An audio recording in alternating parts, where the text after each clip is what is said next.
The most important battle Tywin Lannister ever fought was not against the Reynes, not against the Targaryens, not against Robb Stark. It happened when he was a child, and nobody else even noticed. Because the enemy was laughter. Most people remember Tywin as a ruthless lord, a military genius, a master strategist. They are wrong. Tywin Lannister was something far more dangerous. A traumatized son attempting to erase humiliation from history itself. Long before he became the most feared man in Westeros, he spent years watching his father slowly become a joke. Lord Tytos Lannister ruled the richest house in the Seven Kingdoms. Yet his bannermen ignored him, mocked him, cheated him, laughed at him. Debtors refused repayment. Vassals openly defied his authority. The gold remained. The respect disappeared. And young Tywin watched every moment. Day after day. Year after year. Something broke inside him. Not his confidence. His trust. He stopped believing that kindness created loyalty. He stopped believing that mercy created stability. He stopped believing that affection created strength. The lesson he learned was brutally simple. Fear works. Humiliation spreads. Weakness is contagious. And once people start laughing, they never stop. Everything that followed came from that realization. The destruction of House Reyne was not revenge.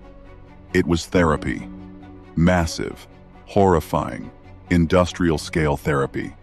The songs describe a glorious victory. The reality was darker, far darker. When the Reynes retreated into the mines beneath Castamere, Tywin did not storm the tunnels. He did not negotiate. He did not offer terms. He ordered a river diverted. Water flooded the underground chambers. Men drowned. Women drowned. Children drowned. Entire bloodlines vanished beneath the earth. And when it was finished, Tywin sent a message to the entire continent. House Lannister would never be laughed at again. The tragedy is that it worked.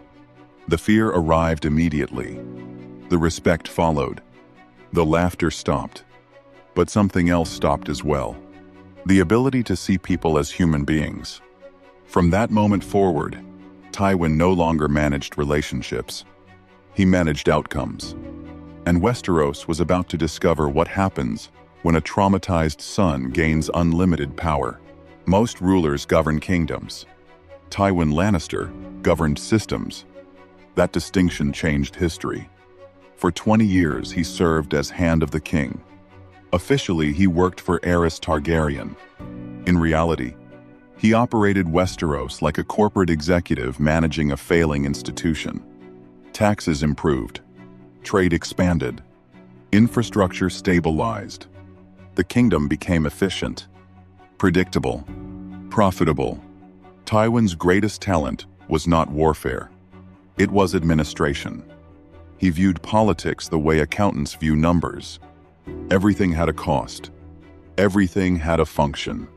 Everything had a purpose, including people, especially people.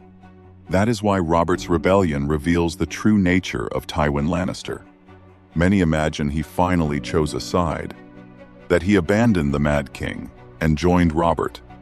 The truth is colder. Tywin waited, watched, calculated, and arrived only when the outcome became inevitable.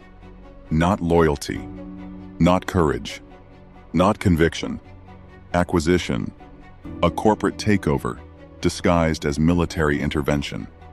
Then came King's Landing, and with it, one of the darkest calculations in Westerosi history. Rhaenys Targaryen, Aegon Targaryen, children, not military targets, not political rivals, children. Yet Tywin understood something terrifying. Robert Baratheon could forgive hesitation. He could not ignore irreversible reality. So Tywin presented him with a blood contract, a completed transaction, an alliance signed in corpses. Not because he enjoyed cruelty, because cruelty was efficient. That is the most disturbing thing about Tywin. He rarely acts from hatred. Hatred is emotional. Tywin preferred optimization. The realm, the family, the war, the economy, even human lives became variables inside larger equations. The Lion of Lannister was not a warrior. He was a manager, and Westeros itself became his balance sheet. The problem with systems is that eventually they stop seeing people. And Tywin had already stopped seeing people a very long time ago. Tywin Lannister dedicated his entire life to one objective: legacy. Not happiness, not family, not love. Legacy. Every decision flowed from that obsession. Every war, every marriage, every execution, every sacrifice. The family name became a religion. And like many religions, it demanded victims. The tragedy is that the victims were his own children. Jaime became an extension of expectation, a weapon wrapped in gold armor, a son permitted to exist only within carefully defined boundaries. Cersei became a reflection of Tywin's worst qualities: pride without restraint, ambition without limits, control without wisdom. And then there was Tyrion, the cruelest irony in the entire story. Because Tyrion was the child most like Tywin. The same intelligence, the same analytical mind, the same political instincts, the same ability to understand people. But Tywin could never see it.